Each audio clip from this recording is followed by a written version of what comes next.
किसान साथियों राम राम। आशा करता हूँ आप सब ठीक ठाक। साथियों, आज मैं चर्चा करूंगा और आपको बताऊंगा कि हरियाणा के सिरसा और हिसार एरिया के अंदर जो राजस्थान के साथ लगता लगता जो क्षेत्र ग्वार बेल्ट और कॉटन का बेल्ट है, उस एरिया का मैं सर्वे करके अभी घर पर आया ही हूँ।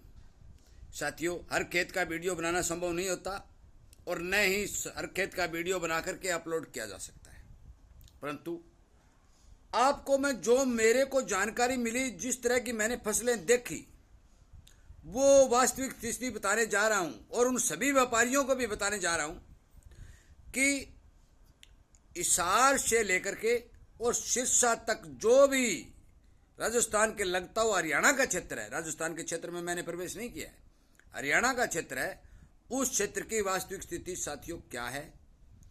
और मैं इसी तरह घूम घूम कर किस चीज की कितनी पैदावार होने वाली है और क्या ज्यादा बिजाई दिखाई दे रही है, वो मौके पर क्या हालात में है, ये जानकारी किसानों और व्यापारियों तक भी पहुंचाने की कोशिश करता हूं ताकि वो इसमें काम करते समय सावधानी बरतें, सचेत रहें। और इसीलिए आपसे भी निवेदन करता हूं कि आप इस चैनल के साथ जुड़े, सब्सक्राइब करें, सामने वाली घंटी का बटन दबाकर खेती से संबंधित हर एक जानकारी का फायदा उठाएं। साथियों, इस वीडियो को ज्यादा से ज्यादा किसानों तक शेयर करें और पूरा सुनें। साथियों, मैं आपको बता देना चाहता हूं कि आपको पता है कि हरियाणा के अंदर चुनाव का वक्त है और जितने भी कैंडिडेट हैं अपना नॉमिनेशन जो फाइल कर रहे हैं, मैं उसी दौर के अंदर इन दोनों जिलों के एरिया में जो भ्रमण करके आया हूं, वो स्थिति मैं आपको बता रहा हूं। सबसे पहले तो मैं ये बता देना चाहता हूं कि हिसार एरिया में मूंग की बिजाई सबसे ज्यादा है और मूंग की पोजीशन जो है केवल 10, 12, 15% में थोड़ा बहुत पीलापन है, बाकी मूंग की पोजीशन ठीक ठाक उस एरिया में दिखाई दे रही है। हर खेत की बात कर रहा हूं, कोई इक्का दुक्का खेत जो आता है वो 10% में आ जाता है, उसमें पीलापन भी है, नुकसान भी है। साथियों, अब बात करते हैं नरमा की। साथियों, इस क्षेत्र के अंदर नरमा पूरा लाल हो चुका है और खत्म होने के कगार पर है। यह आप बात नोट कर, आज भी वहां पर बरसात है, हिसार एरिया में तो आज भी बरसात है। पूरे बॉर्डर लाइन एरिया के अंदर लगभग 80% खेतों के अंदर नरमा लाल हो चुका है, पत्ते लाल हो चुके। अब जितने भी टिंडे उसमें लगे हुए हैं, चाहे वो 10 मण के हों, चाहे वो 8 मण के हों, चाहे वो 12 मण के हों, चाहे वो 15 मण के हों, केवल और केवल वही टिंडे खिलेंगे और वही किसान को आमदनी मिलेगी। ये बात नोट करने वाली है, सच्ची भी है। अब बात करते हैं ग्वार की। साथियों, केवल और केवल 5% खेतों के अंदर मुझे ग्वार ठीक दिखाई दिया, जो हरा भी था और उसमें फाल भी था, परंतु 95% खेतों के अंदर ग्वार केवल पूरा का पूरा पीला हो चुका है और उसमें जो फलियां नीचे नीचे लगी हुई हैं, केवल उन्हीं फलियों के अंदर दाना जो है किसान को प्राप्त होगा, चाहे वो 1 मण हो, चाहे वो 5 मण हो। परंतु साथियों, मैं आपको इस एरिया की पूरी रिपोर्ट देता हूं कि 5-7% खेतों को छोड़ करके मुझे कहीं ऐसी फसल ग्वार की नहीं दिखाई दी कि वो 10 और 15 मण प्रति एकड़ निकल जाए। साथियों, अब की बार बहुत से एरिया के अंदर भारी बरसात हुई, बहुत से एरिया के अंदर कम बरसात हुई और बहुत सा एरिया बीमारी की भयंकर चपेट में आया।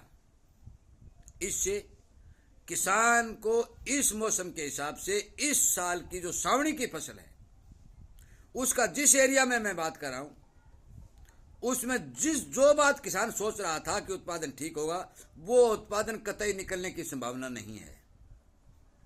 ये बात पक्की कर ले, नोट कर ले। और यदि किसी किसान भाई को या किसी व्यापारी को इस बात पर शंका हो, तो वो भाई इस एरिया के अंदर गाड़ी लेकर के एक दिन घूम के देख ले, तो आपको खुद व खुद पता चल जाएगा कि इस एरिया में फसल की हालत क्या है।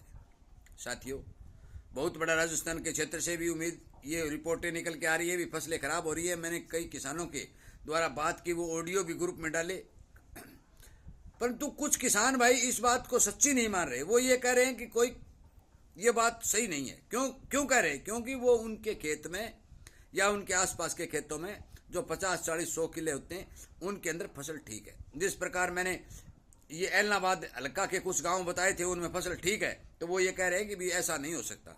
साथियों, हकीकत यही है, 5, 7, 10% खेतों को छोड़ करके पूरा 90% खेती का जितना भी रकबा है वो बीमारी के चपेट में पूर्णतः आ चुका है। और अब की बार जो जितनी भी नरमा में लाल होने वाली, मूंग में पीला होने वाली, ग्वार में पीला होने वाली बीमारी इतनी ज़्यादा भयंकर रूप से आई है कि इसने प्रोडक्शन को आधा से ज़्यादा खा लिया है।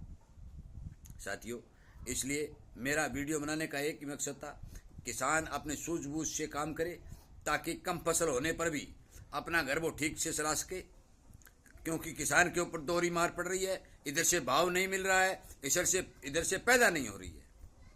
इसलिए साथियों, अब की बार इन जिनसों की पैदावार बढ़ने के कतई कोई चांस नहीं है।